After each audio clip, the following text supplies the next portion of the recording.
Assalamualaikum warahmatullahi wabarakatuh. Kembali lagi bersama saya Hafidz Saidikuro, mahasiswa UIN Sultan Maulana Hasanuddin Banten dengan jurusan Akidah dan Filsafat Islam. Di video kali ini saya akan membahas sedikit tentang hal yang sangat penting. Yang pertama ialah apakah masih ada optimisme terhadap agama ketika agama kita sering dianggap sebagai sumber konflik. Kemudian apa itu filsafat agama dan bagaimana konsep Tuhan dalam agama Islam.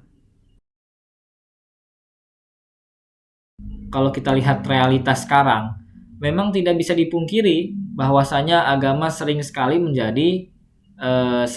dikaitkan dengan berbagai konflik, bahkan juga peperangan.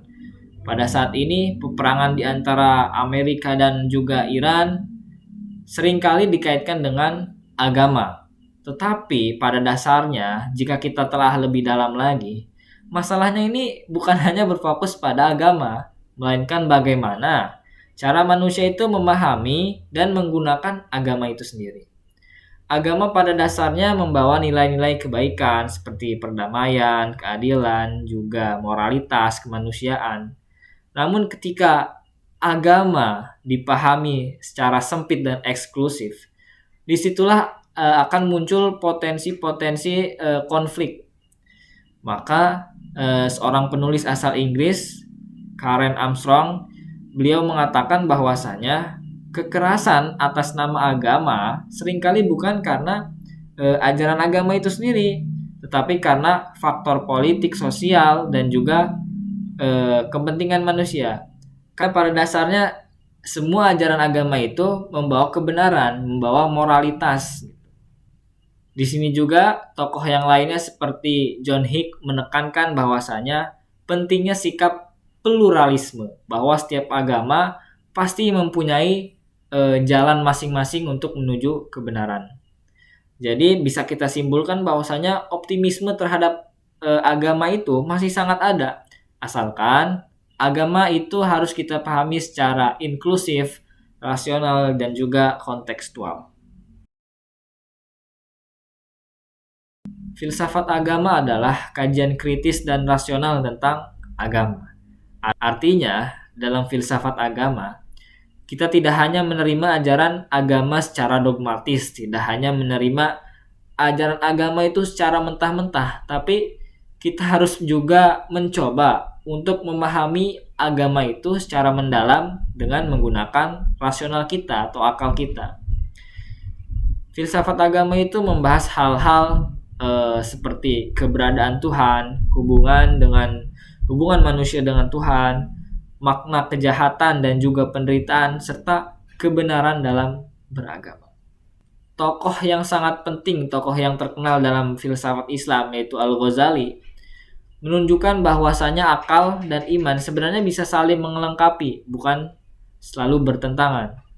Jadi filsafat agama itu membentuk kita untuk memahami agama secara lebih dewasa, tidak hanya percaya, tetapi juga mengerti, tidak hanya bersifat dogmatis, tetapi juga bersifat rasional.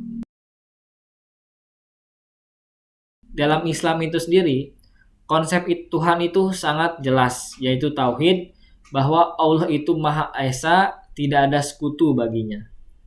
Tuhan itu bersifat yang Maha Esa, yang Maha Kuasa, Maha Mengetahui, dan tidak menyerupai makhluknya.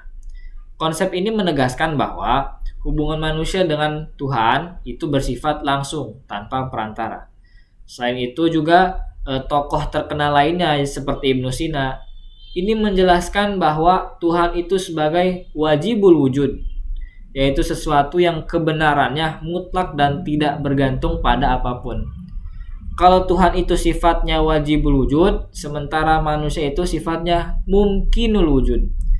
Karena Tuhan Allah atau Allah itu sifatnya jelas, mutlak, pasti ada. Karena kita, manusia itu mungkin ada. Karena kita ada, karena ketiadaan. Dan yang mengadakan kita percaya bahwasanya itu ialah Allah Subhanahu wa Ta'ala. Ini menunjukkan bahwasanya di dalam Islam, Tuhan itu bukan hanya sebagai objek keimanan, tapi juga bisa dijelaskan secara rasional dalam kerangka filsafat. Memiliki nilai optimisme jika kita pahami dengan benar. Filsafat agama juga bisa membantu kita untuk memahami agama. Filsafat agama juga membantu kita memahami agama secara rasional. Dan juga dalam Islam sendiri konsep Tuhan itu ditegaskan melalui tauhid yang juga bisa dijelaskan secara filosofis. Mungkin itu ya saja yang bisa saya sampaikan. Assalamualaikum warahmatullahi wabarakatuh.